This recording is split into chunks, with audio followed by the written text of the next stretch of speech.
earlier I was doing a video about how we wound up with Bernie Sanders, and I had one more point to make, but then I got a phone call and I had to hang up. And the video looked good, so I left it alone the way it was.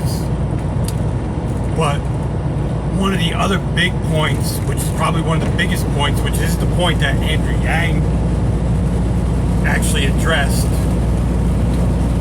is about the income disparity in the country. You know, I don't remember, I think George Bush 2 was the first one to play with the unemployment numbers to make the unemployment look lower. Then Obama played with the numbers more to make the numbers look lower. And even now, Donald Trump, I'm not a Donald Trump hater, but I'm not going to deny the fact that Donald Trump is using the Obama formula for the unemployment numbers. So unemployment looks really low. Now granted, no matter what formula you use, unemployment's not horrible right now. The problem with it is, the real issue is underemployment. In the housing crash, what happened was, especially in the case of construction workers and like in the auto industry, the workers from the auto industry, a lot of people from real estate. You had people that were making, $20+ an hour.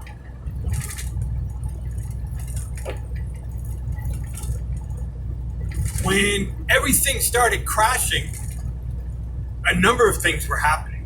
Even though there were some jobs out there, most of those jobs were paying minimum wage or just above minimum wage.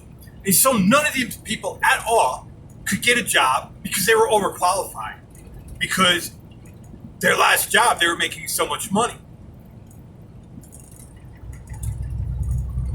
After, a period of 6 to 8 months, the economy started slowly rolling. But still, as it was slowly rolling, because there was so many people unemployed, employers, it was a gold mine for employers. So employers didn't have to pay people. So employers were hiring people at, even if they weren't hiring them at minimum wage, they were still only hiring them at $10 or $11 an hour. The problem with hiring people at $10 or $11 an hour was when you have people coming in droves, filling out applications, showing that only a couple months before they were making $23, $24, $25 an hour. They're overqualified. Just their pay rate alone made them overqualified. So you still had them people not getting jobs. So before any of them people could get jobs, first they had to be long-term unemployed, which created a situation all on its own. Then after they were long-term unemployed, they lost all their negotiating power.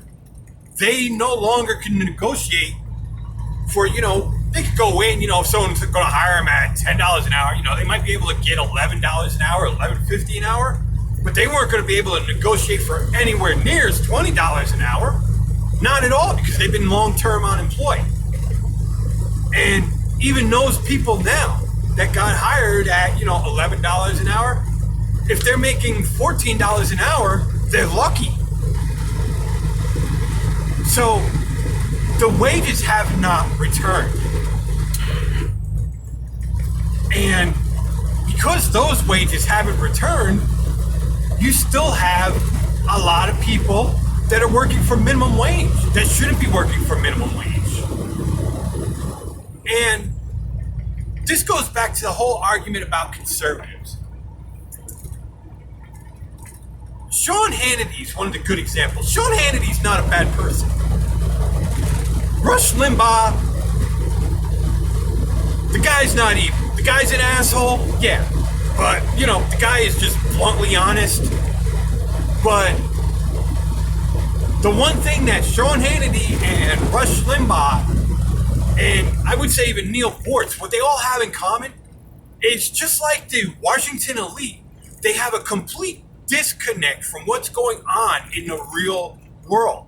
They don't understand that people that should be making $15, $16, $17 an hour are making minimum wage right now. They don't understand that. They don't understand that because it didn't happen when we were younger.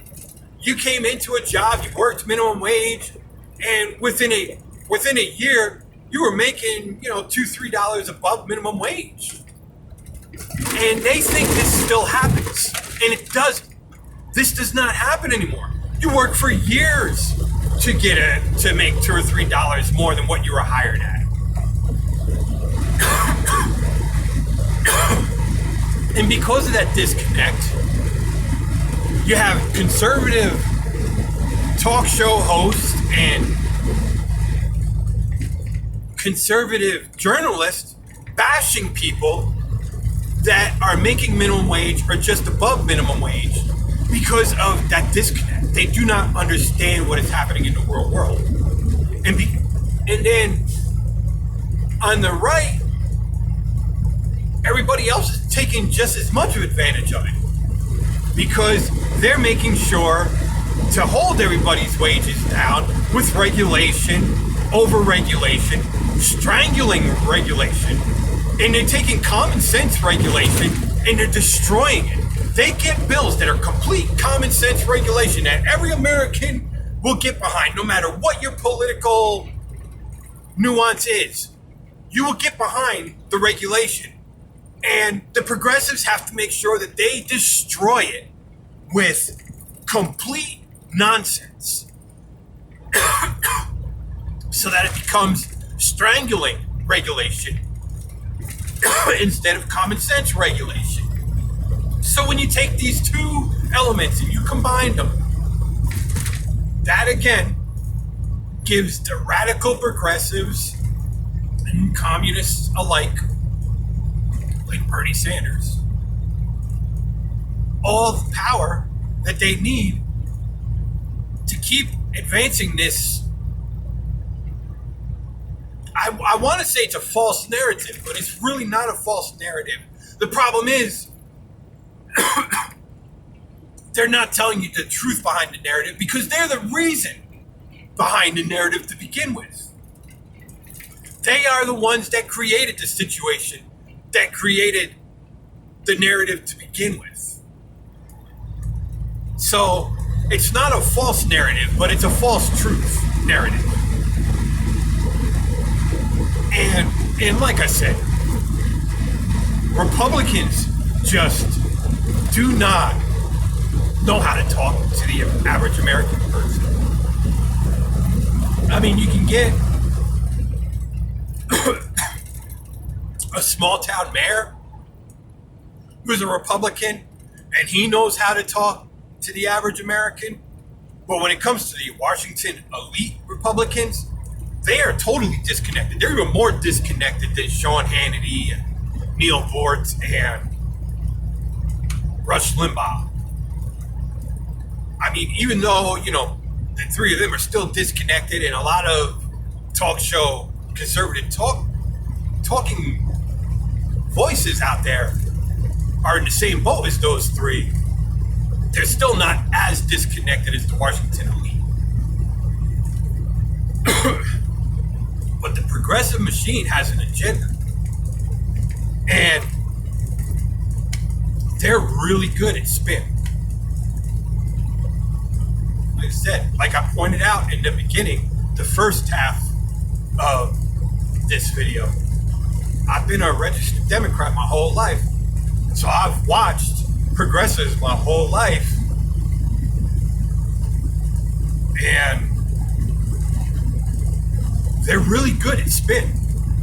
They're really, really good at it. And even though conservatives are good at being honest, they're not good at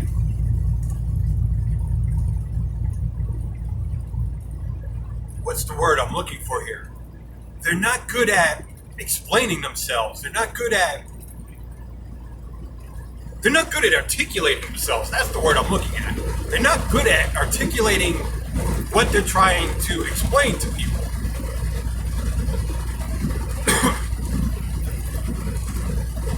Like I said, Sean Hannity is a perfect example of that. And it's like I said, he's not a bad guy. Sean Hannity is definitely not someone I would not say Sean Hannity's a bad person at all. I mean, Sean Hannity's definitely one of the more reasonable voices on the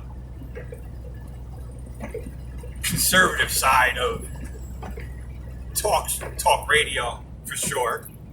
Lou Dobbs. I love Lou Dobbs, actually. Lou Dobbs was great. That's why I used to watch CNN. I used to watch Lou Dobbs religiously. Lou Dobbs is one of the great voices out there. And he knows how to articulate this, and he knows how to be objective, and he knows how to express what he's trying to tell people. So, he's one of them conservative voices, but the thing is, people don't listen to him. The problem is that he had such a long standing with CNN, and it kind of, so even though now he's on a lot of conservative outlets, a lot of people don't listen to him because they still remember him from CNN, the Clinton News Network. And they still look at CNN as the Clinton News Network. And they don't realize that Lou Dobbs was one of the outspoken voices on CNN. Lou Dobbs didn't fit in at CNN at all. I'm actually surprised that he stayed with CNN as long as he did. But that's one of the big issues. But that whole narrative about what's going on in the economy right now is definitely one of the big three. It's the three big things.